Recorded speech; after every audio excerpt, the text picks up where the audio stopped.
Brancaleone rimane rannicchiato nel suo angolo della stanza, cercando di prender sonno nel suo giaciglio. Sonno che già da tempo ha smesso di essere tranquillo. Davanti a lui i suoi compagni sono sagome scure, immobili, illuminati appena da un filo di luce che passa attraverso le ante della finestra. Un rumore di chiave riecheggia nella stanza vuota e il soldato di guardia delle scale si muove con lo stridio delle piastre dell'armatura che sfregano l'una sull'altra. Brancaleone sobbalza e cerca di vedere cosa sta succedendo. Come mai ci sia movimento a quest'ora della notte?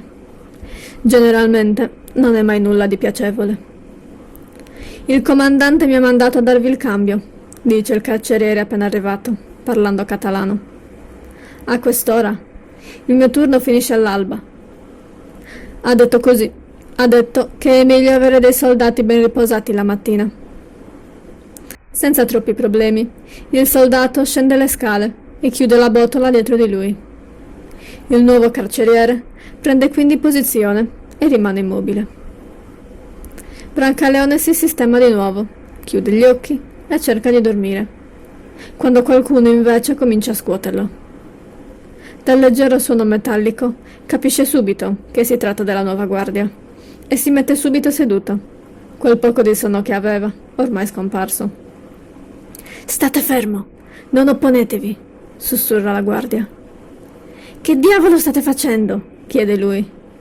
Ma la guardia tira fuori un mazzo di chiavi e inizia a provarle tutte, fino a che non riesce a liberare Brancaleone dalle catene. «Muovetevi! Non avete tutto il tempo del mondo!» insiste la guardia. «Per fare cosa? Dove mi state portando?» La guardia non gli risponde, ma si dirige verso la finestra, aprendola leggermente e guardando fuori. Gli altri prigionieri cominciano a svegliarsi e a guardarsi intorno. «Doria, dove state andando?» chiede uno dei pochi che ancora parlano. «Ricordatevi di noi quando sarete libero!» «Silenzio!» dice la guardia. Non una parola. «Cosa state facendo?» chiede Brancaleone. «Ho detto silenzio!» La guardia srotola una corda da sotto il mantello e la lega ad uno degli anelli nel muro. Dopodiché la lancia fuori dalla finestra. Brancaleone lo fissa con una certa incredulità. «Voi siete pazzo! Credete che possa uscire da lì?» Di sotto si ricongiungono le mura. Dovete attraversarne un pezzo e raggiungere la prima torre che vedete. La attraversate e una volta fuori troverete delle scale. Le scendete e sarete fuori. Di sotto vi stanno aspettando. Voi sopravvalutate le mie abilità. Se nel frattempo mi rompo l'osso del collo, sarà colpa vostra, commenta lui, non esitando però ad arrampicarsi.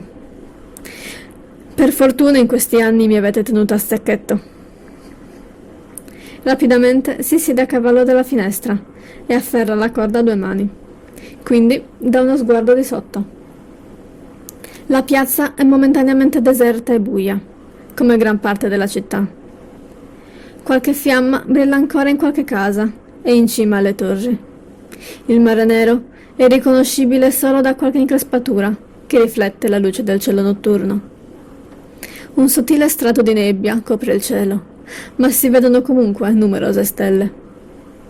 Sotto i suoi piedi, qualche piano più sotto, vede il muro di cinta che si ricongiunge alla torre. Brancaleone si fa il segno della croce e comincia a scendere.